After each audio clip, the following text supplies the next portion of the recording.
Caríssimos irmãos e irmãs, paz a todos vocês. Mais uma vez, o Senhor permite que nós vivamos o início da Semana Santa online. Não vamos ter celebrações presenciais devido à restrição imposta por este Plano São Paulo, na fase emergencial. Mas a igreja, toda a igreja, em comunhão com toda a igreja, estaremos celebrando a Semana Santa de 2021.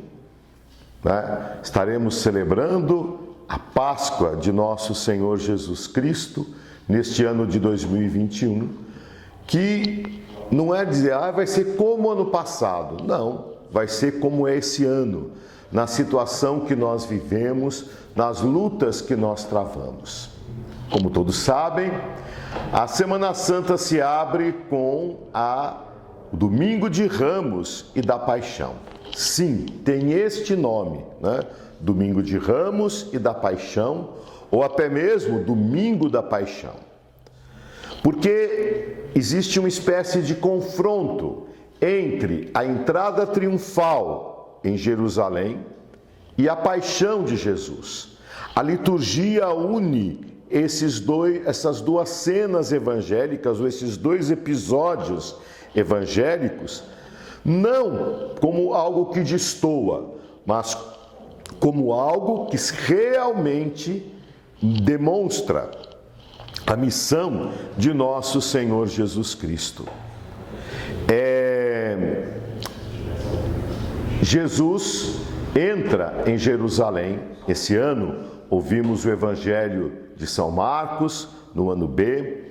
É um evangelho simples, mas que mostra a dimensão real de Jesus. Não é negado nem no relato dos ramos, da entrada triunfal em Jerusalém, o reinado de Jesus. Aliás, o evangelista São Marcos coloca a frase do povo, Bendito aquele que vem, bendito o reino de nosso pai Davi. Para mostrar exatamente a dinastia real de Jesus, que tem um enorme alcance, na narração bíblica. Mas também o Domingo da Paixão, o Domingo de Ramos e da Paixão, mostra o teor político da paixão de Jesus.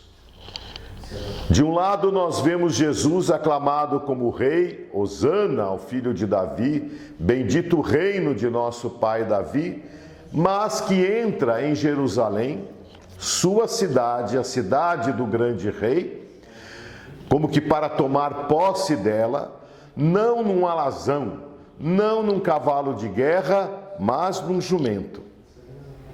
O que contrasta com toda a trama que está por detrás, com os poderosos, com os poderes públicos da época, tanto a questão religiosa como a questão política, como a dominação do Império Romano.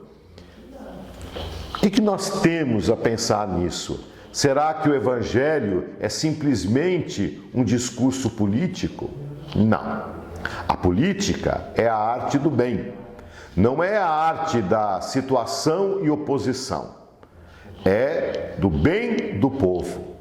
E Jesus se apresenta dentro desse contexto político-religioso como aquele que vem para o bem do povo, para salvar, não só colocar uma ordem política nova, não é essa a intenção de Jesus. Aliás, uma ordem política nova seria uma consequência dessa ação redentora de Jesus, que talvez nós não tenhamos entendido ainda e a humanidade ainda não compreendeu plenamente. Por isso, nesse domingo se proclama também o Evangelho da Paixão. Esse ano, a Paixão segundo o evangelista Marcos. O evangelista Marcos tem uma característica muito importante, no seu relato da Paixão, onde a maneira como ele narra mostra que ele deve ter colhido as informações de testemunhas oculares. Primeiro, nós temos no Getsêmani Pedro, Tiago e João, que acompanham Jesus na sua oração de angústia, como nós conhecemos. Depois, Simão de Cirene, alguém que é identificado, porque também é testemunha da paixão. O centurião romano, que confessa a divindade de Jesus quando o vê morrer na cruz. Aquelas mulheres que são citadas, né? Que estavam vendo de longe, perto, mas de longe, vendo o que estava acontecendo. José de Arimateia, né? Que toma o corpo de Jesus. E um oficial romano que vai a Pilatos dizer que ele tinha morrido, enquanto os outros tiveram que quebrar as pernas, né, porque não tinha morrido, Jesus já havia morrido. Essas testemunhas oculares são importantes para dizer que a morte de Jesus não é um conto mítico, não é um fato extraordinário no sentido de fantasioso, mas é real. Este Jesus que no evangelista Marcos tem como forte característica o segredo messiânico, né? No tempo comum, nos comentários do evangelho eu tenho dito isso, que Jesus fazia questão que nem mesmo os demônios dissessem quem ele era, porque poderia criar uma grande confusão de uma expectativa simplesmente política, partidária, podemos até dizer, política de poder. Jesus não queria entrar nesse rumo. Então, o evangelista Marcos conserva esse segredo durante todo o evangelho. Para que, só lá na cruz, diante do espetáculo, né? O evangelista São Lucas usa a palavra espetáculo, né? No sentido próprio da palavra, aquilo que aparece, aquilo que todos podem ver, aquilo que todos podem contemplar. E diante da morte de Jesus, quem confessa que ele é o Filho de Deus é o oficial romano, o centurião romano, que diz: verdadeiramente este homem é o Filho de Deus.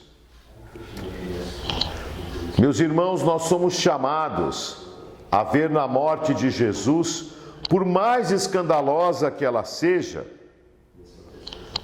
somos chamados a enxergar ali, como esse oficial romano, que Jesus é o Filho de Deus. Nós estamos entrando nesta Semana Santa com tantas mortes que tivemos neste mês de março. O pior de toda a pandemia, sem dúvida. E, no entanto, como temos que ver na morte de Jesus Cristo a filiação divina?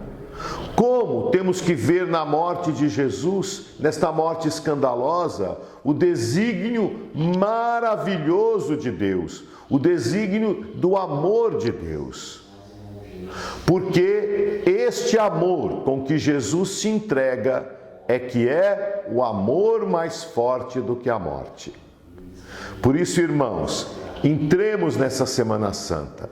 Ainda que não vamos fazer a nossa procissão de ramos, ainda que não vamos estar presentes nas nossas assembleias, vamos acompanhar tudo online, pelas redes sociais, pela TV, façamos a nossa entrada espiritual com Jesus em Jerusalém. Entremos nesta Semana Santa com alegria, olhando na morte redentora de Cristo, a grande verdade que o amor é sempre vencedor. Deus eterno e todo-poderoso, para dar aos homens um exemplo de humildade, quisestes que o nosso Salvador se fizesse homem e morresse na cruz. Concedei-nos aprender o ensinamento da sua paixão e ressuscitar com ele em sua glória. Por Cristo nosso Senhor. Amém. Vivamos na alegria do desejo espiritual esta semana santa, caminhando para a Santa Páscoa.